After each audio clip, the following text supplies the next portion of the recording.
Bonjour à tous et bienvenue sur Afrique Sport pour la matinale de ce dimanche 5 juin 2022 que nous débutons avec le Burkina Faso. Demi-finaliste de la dernière CAN, le Burkina Faso a réussi son entrée pour la première journée des éliminatoires de la CAN 2023 en battant le Cap-Vert dans le groupe B. Les étalons ont ainsi eu de nombreuses opportunités d'ouvrir le score dès les premières minutes de la rencontre, mais ni Tapsoba, ni Dango Ouattara, ni Cyril Bayala n'ont pu concrétiser les occasions. Mais c'est un départ idéal pour les étalons et surtout pour le nouvel sélectionneur, le français Hubert Velud, qui a pris la succession de Kamou Malo il y a un peu plus d'1 mois.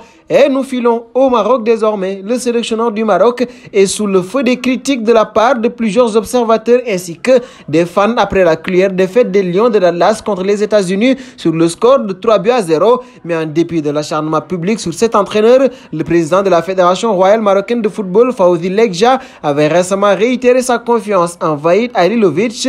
Reste à savoir si Lekja va finalement céder à la pression des Marocains et virer l'entraîneur de 69 ans ou rester sur sa position. Mais il faut également se demander si limoger Vahid à 5 mois de la Coupe du Monde sera bénéfique pour les Lions de l'Atlas.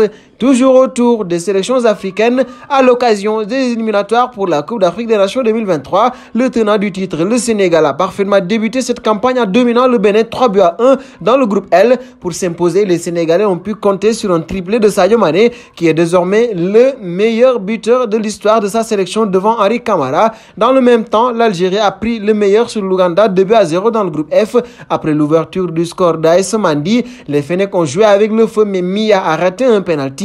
Et finalement, Belaïli, auteur d'un véritable festival, a scellé le succès des siens. Enfin, le Mali a écrasé le Congo 4-0 dans le groupe G, alors que la Mauritanie a surclassé le Soudan 3-0 dans le groupe I. Un saut en France pour la seconde partie de cette matinale du dimanche.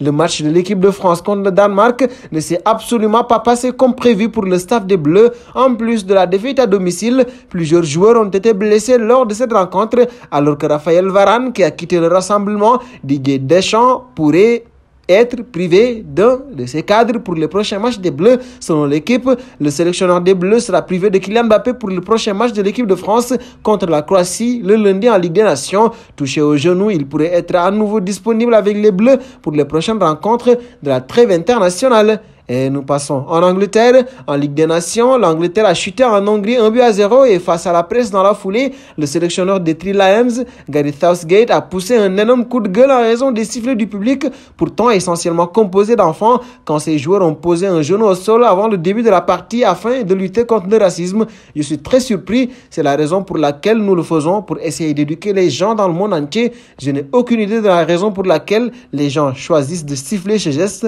Je pense que très souvent, les jeunes ne peuvent pas savoir pourquoi ils le font. Ils sont donc influencés par les adultes plus âgés, a déploré le technicien anglais. Et nous allons terminer avec un autre technicien, José Mourinho. Alors que le PSG compte se séparer de Mauricio Pochettino dans les prochains jours, Luis Campos travaille sur sa succession et aurait notamment placé les noms de Christophe Galtier et José Mourinho sur sa shortlist. Cependant, la piste Mouna au Special One semble complexe puisque le Portugais se plaît du côté de la Roma. D'après Di Marzio, Mourinho sera à 100% l'entraîneur de la Roma pour la saison prochaine. En effet, l'entraîneur portugais, heureux dans la capitale italienne, bénéficierait de la totale confiance des dirigeants romains pour la saison prochaine et travaillerait d'ores et déjà sur le mercato afin de renforcer son effectif actuel. Pour l'heure, c'est donc bien Christophe Galtier qui serait en pôle pour débarquer au Paris Saint-Germain.